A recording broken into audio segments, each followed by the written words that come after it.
Alhamdulillah, halo teman-teman. Di kesempatan kali ini kita akan sama-sama belajar lagi mengenai materi penyajian data. Penyajian data ini ada di bab 9 buku kelas 7 SMP semester 2 ya. Langsung saja kita masuk ke dalam pokok pembahasan, yaitu penyajian data. Di sini sebelumnya ada yang tahu apakah itu penyajian data atau apakah itu data? Data berasal dari bahasa Inggris yang sifatnya majemuk. Artinya data itu merupakan suatu kumpulan-kumpulan dari datum. Apa itu datum? Datum itu merupakan keterangan atau informasi yang kita peroleh dari objek kejadian atau narasumber. Jadi kita bisa simpulkan kalau data itu merupakan kumpulan-kumpulan keterangan atau informasi yang diperoleh dari objek kejadian atau juga narasumber. Bisa dipahami ya? Oke. Selanjutnya ada 3 cara untuk memperoleh data. Yang pertama dengan cara wawancara atau interview. Nah, cara pengumpulan data melalui wawancara atau interview ini dengan cara melakukan pertanyaan-pertanyaan langsung kepada narasumber. Biasanya wawancara atau interview ini bertatap langsung dengan narasumbernya ya. Yang kedua, dengan cara kuesioner atau pemberian angket. Nah, cara pengumpulan data dengan kuesioner atau pemberian angket ini dengan cara memberikan daftar pertanyaan kepada narasumber. Biasanya kuesioner atau angket ini dalam berbentuk Google Form atau angket langsung yang berbentuk kertas. Bisa dipahami? Selanjutnya yang ketiga. Yang ketiga itu observasi atau pengamatan. Nah, cara pengumpulan yang ketiga ini dengan cara mengamati objek atau kejadian secara langsung. Nah, observasi atau pengamatan ini kita yang datang ke tempatnya langsung ya. Bisa dipahami? Selanjutnya, jenis-jenis data. Terdapat 2 jenis data, yaitu data primer dan juga data sekunder. Apa itu data primer? Data primer merupakan data yang diperoleh langsung dari sumbernya. Contohnya, kita ingin mengetahui pelajaran apa saja sih yang disukai oleh siswa-siswa kelas 7. Nah, kita bisa tahu langsung dari sumbernya, yaitu siswa-siswa kelas 7 tersebut. Dengan cara yang pertama tadi, dengan cara interview, atau kita beri angket, atau mengamati langsung. Kita lihat dari hasil ujiannya, oh ternyata siswa kelas 7 lebih suka pelajaran matematika atau lebih suka pelajaran IPA. Itu data primer, kita mengobservasi langsung dari sumbernya. Yang kedua yaitu data sekunder. Apa itu data sekunder? Data sekunder itu data yang diperoleh tidak langsung dari sumbernya. Contohnya, kita ingin mengetahui berapa sih jumlah seluruh siswa dalam satu sekolah. Kita tidak mungkin menghitung satu-satu siswa yang ada di dalam sekolah, tetapi kita bisa observasi kepada kepala sekolah, kepada guru, tentang mengenai berapa jumlah siswa yang terdapat pada satu sekolah. Nah, guru dan kepala sekolah ini bukan merupakan sumber langsung untuk kita tahu berapa jumlah siswa dalam satu sekolah.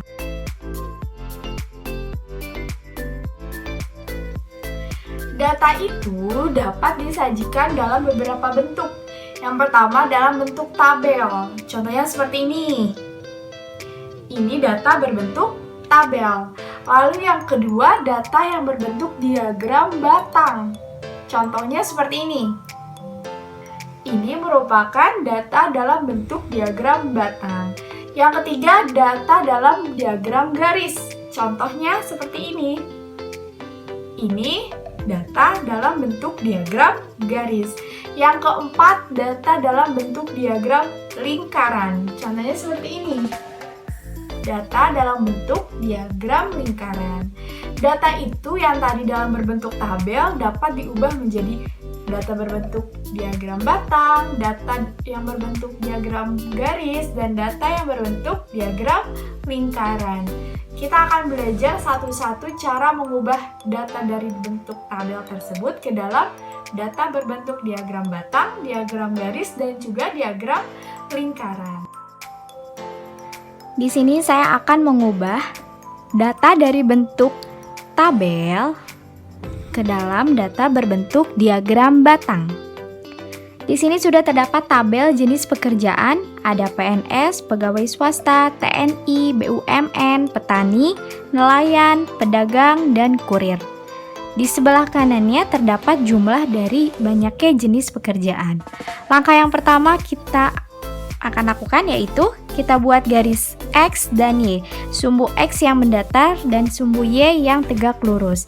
Sumbu X saya gunakan sebagai jenis pekerjaannya. Kita pindahkan data jenis pekerjaannya ke dalam sumbu X yang di sini ya. Setelah kita pindahkan, kita lihat banyaknya. Banyaknya ada 12, 6, 8, 6, 10, 2, 2, 4.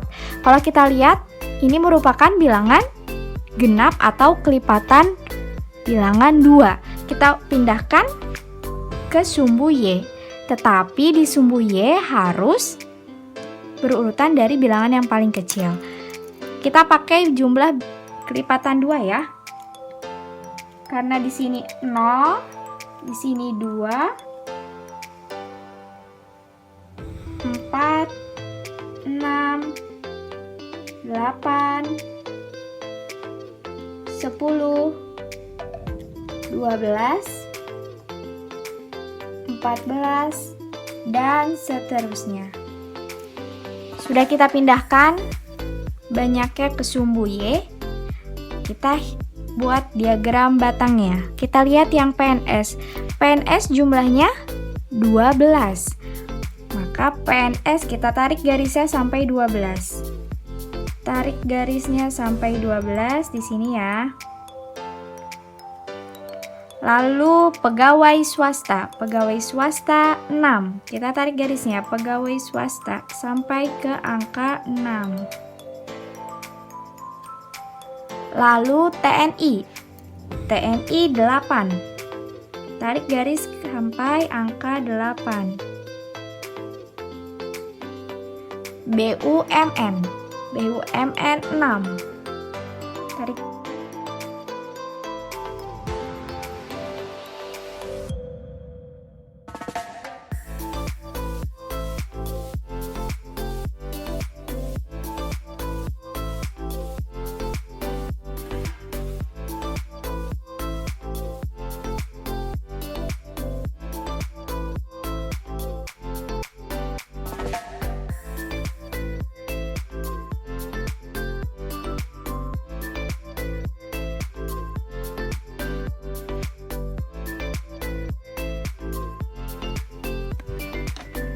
Dari diagram batang yang telah kita buat, kita dapat membuatnya dalam bentuk diagram garis.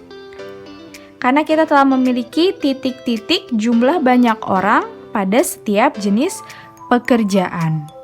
Bagaimana caranya? Karena kita memulai selalu dari titik 0, maka kita tarik garis dari titik 0 sini ke titik jumlah banyaknya PNS. Sini ya. Lalu dari PNS kita tarik garis lagi ke pegawai swasta. Oke, tarik garis lagi ke TNI.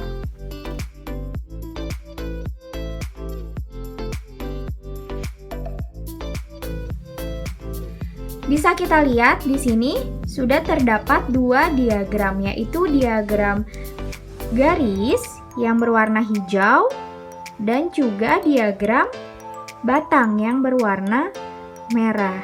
Dapat kita simpulkan dari tabel yang di atas, jenis pekerjaan yang ini dapat kita sajikan ke dalam dua bentuk diagram, yaitu diagram garis dan juga diagram batang.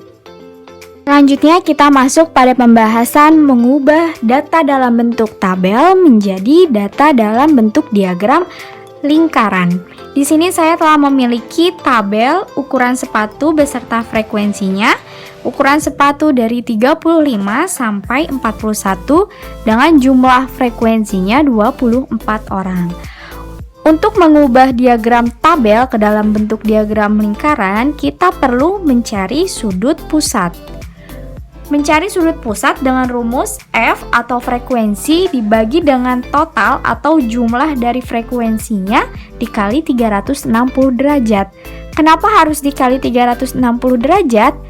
Karena jumlah sudut pada lingkaran yaitu 360 derajat. Kita mulai ke nomor 1 atau ukuran sepatu 35. Kita tulis frekuensinya yaitu 2 dibagi totalnya 24 dikali 360 derajat.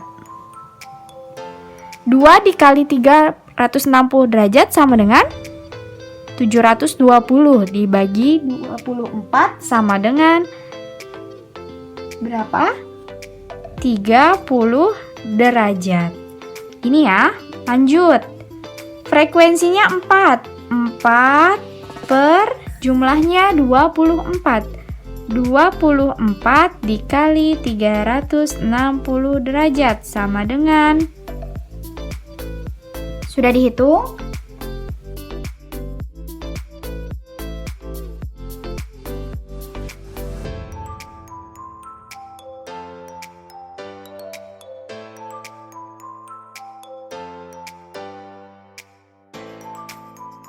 Sudah selesai untuk mengukur sudut pusat dari ukuran sepatu.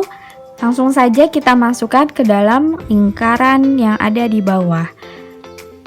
Kita mulai dari nomor 1, 30 derajat. Ini lebih baik diukurnya menggunakan busur ya. Sudah menggunakan busur. Di sini saya mulai dari ukuran sudut 90 derajat karena 90 derajat itu merupakan sudut siku-siku ya, mudah.